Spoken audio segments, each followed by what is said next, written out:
Okay, y'all, I'm gonna go ahead and tell you about the debate between Hippolyta and Hippolyta. Now, there are other candidates in that mayoral race, and we'll get into that. In fact, I got a little recon and some former incumbents who may be running. That's gonna be an interesting showdown, too.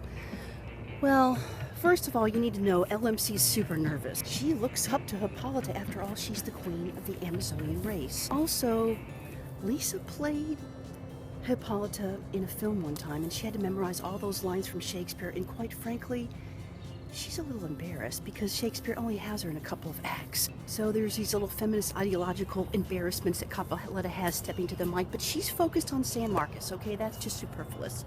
The other thing I forgot to tell y'all is in the front of the foyer, and this is, by the way, the Kona debate, okay? We're not even actively going into the debate yet. Hippolyta shakes Hippolyta's hand and crushes it. Now, Hippolyta smiles. She's been taking those corporate acting classes because she wants to do corporate ads now all of a sudden. I don't know what's up with her. She's an activist, but now she wants to do that. So she smiles and brushes it off because it already happened to her in another race. Another candidate crushed her hand. We won't go into who that was, but he had a huge hand and it hurt.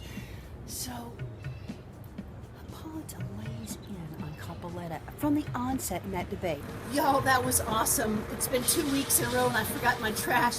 These guys let me put my trash out, and this guy knew the trap. The guys working there. That was cool. It's such a small town. Whew, I had to run and bring my trash out on the other side of the street. So anyway, back to the store. Let me go wash my hands. Hold on. All right, I'm back.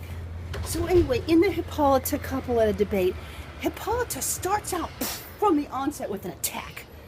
She attacks Hippolyta for being, of all things, an activist. I know Hippolyta wasn't thinking her ego. She just got all caught up because Hippolyta was all poised. So she's like, you've spent your life as an activist. I, Hippolyta, the goddess of the Amazonian race, have led these campaigns of bloodshed. Hippolyta is like thinking to herself, she's mad, but she's been taking those acting classes. She's like, oh no, she did not. It's on. But she doesn't say it, okay? She just smiles in a poised way. And she says, you know what?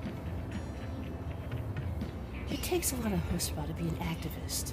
In fact, I work within the system, nonviolent protest. In fact, I even called off a protest one time when there was some saboteur that walked into City Hall with a hoodie, had a conversation with the mayor and called it off.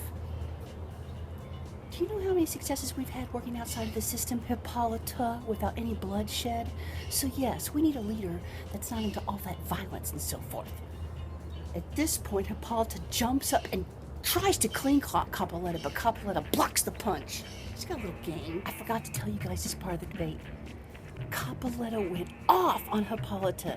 This is what actually made Hippolyta attack Hippolyta as an activist on fiscal conservatism. She's like, Hippolyta, what's up with all those signs you have? Do you know how many homes could be rebuilt with that golden leaf you have on your signs and that golden braid?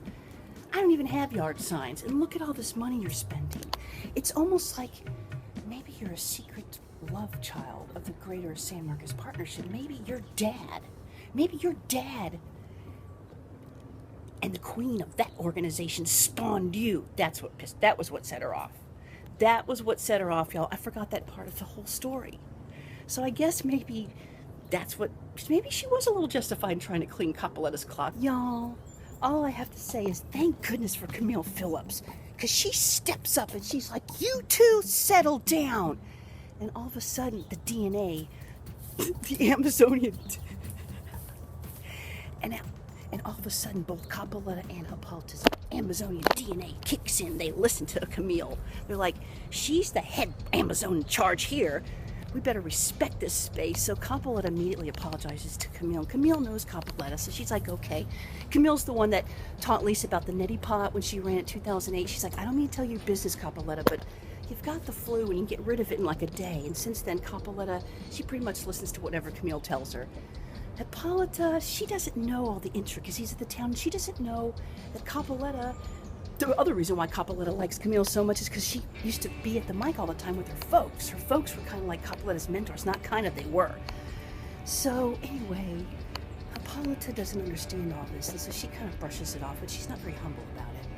And then the debates continue. Well, The other thing I want to say, well, actually, we're going to go into the other candidates in that square off in the next video, probably in a couple more video blogs, because we have some other stories to kind of weave in, so you have the whole panorama of how this dynamic plays out. Hippolyta's pissed, so she goes for the dirty blow, and she starts to talk about Hippolyta and her track record with animals. She's like, I remember that last battle you waged.